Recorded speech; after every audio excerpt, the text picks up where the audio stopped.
saja. Pertama ada faktor pengetahuan, lalu faktor antarmuka, dan faktor lingkup permasalahan, serta faktor manajemen. Pertama, faktor pengetahuan. Pengetahuan didapat dari setidaknya satu orang pakar. Tingkat pakar yang cukup tinggi pengetahuan dapat diinterpretasikan secara simbolis. Faktor antarmuka dapat mengakomodir target pengguna awam. Teknis pakar antarmuka disesuaikan dengan spesifikasi pakar itu sendiri. Lalu ada faktor lingkup permasalahan. Pertama, ada kebutuhan akan solusi kepada dengan biaya dan tenaga untuk membangun sebuah sistem pakar cukup sulit. Lalu ada permasalahan yang akan diselesaikan merupakan masalah kualitatif, uji, dan tidak bisa diselesaikan dengan metode tradisional. Berikutnya ada permasalahan terfokus dalam satu bidang yang tidak terlalu luas. Pakar tidak selalu tersedia.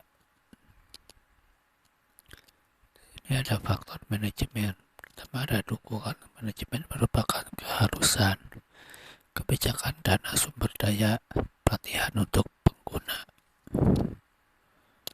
Selanjutnya,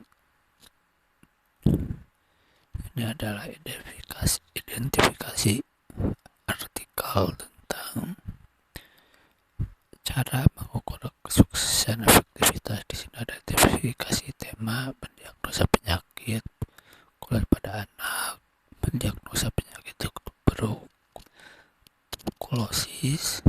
Di sini ada metode inferensi, ada backward chaining, forward chaining. Di sini ada isi pengetahuan, terdapat 8 jenis gangguan, 27 gejala, dan 28 aturan atau rule dari mendiagnosa penyakit kulit pada anak, dan sumbernya tidak diketahui. Untuk lebih jelasnya nanti saya jelaskan.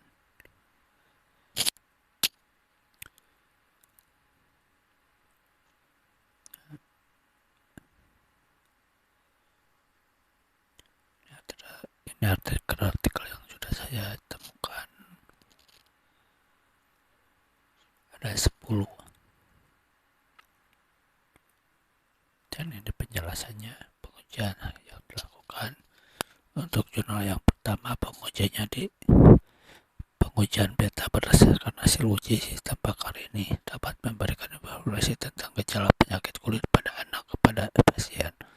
Lalu yang kedua ada untuk jurnal kedua, yaitu pengujian alpha, karena dilihat dari hasil akurasinya 93,333% dan nilai error 6,667% untuk uji coba pada 15 pasien dan mendiagnosis ini pada penyakit tuberkulosis. Untuk jurnal yang ketiga, yaitu pengujian alpha dengan metode black box yang dilakukan. Lalu yang keempat, untuk pengujian alpha juga dengan teknik black box, menguji pada spesifikasi fungsional untuk mengetahui apakah fitur input dan output dan software telah sesuai spesifikasi yang ditetapkan. Dengan hasil pengujian yang dilakukan, ketepatan diagnosa yang diperoleh dari perbandingan antara hasil diagnosa sistem dengan diagnosa pakar adalah sebesar 77%. Dan yang kelima ada jurnal pengujian alpha, juga dilihat dia hasil perhitungan nilai ujian. Di atas dapat dijelaskan bahwa akurasi sistem menggunakan Wi-Fi bias classifier adalah sebesar 85%, maka dapat disimpulkan bahwa kinerja metode ini sudah cukup belum baik karena nilai akurasi berdasarkan pengujian lebih dari 50%. Untuk jurnal yang ke-6, yaitu pengujian alpha, di mana pengujian dilakukan dengan menggunakan satu data uji coba, karena uji coba melihat respon sistem ketika menerima inputan berdasarkan pengujian sistem. Evaluasi sistem dilakukan dengan mencocokkan 90 hasil diagnosa bidan dengan hasil diagnosa sistem. Lalu ada jurnal ke-7, pengujian alfa, di mana pengujian kecocokan sistem dengan data pakar sebanyak 15 dari 30 data pasien. 15 data penguji dianggap sesuai dengan data dari pakar, maka dapat disimpulkan bahwa presentase kecocokan pada sistem dengan data dari pakar sebesar 15 per 5 kali 100 bagi 5 kali 100 sama dengan 100%. Untuk jurnal ke-8 yaitu pengujian beta, di mana hasil pengujian dilakukan dengan oleh pakar menghasilkan bahwa materi pengetahuan yang dipakai dalam sistem ini berdasarkan pengetahuan pakar.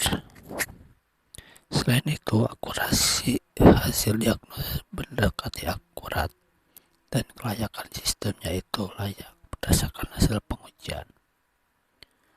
Lalu untuk jurnal ke-9 yaitu pengujian alfa dengan pengujian dengan black box test dan alpha test.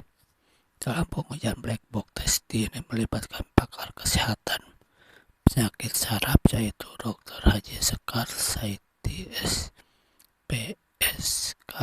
Untuk pengujian sistem dengan alpha test dilakukan oleh 10 responden. Lalu untuk jurnal yang ke-10 yaitu pengujian alpha, di mana berdasarkan hasil pengujian yang telah dilakukan dalam penelitian ini menghasilkan pengujian akurasi dari 68 data uji sebesar 96,87%. Sekian pemaparan dari saya. Wassalamualaikum warahmatullahi wabarakatuh.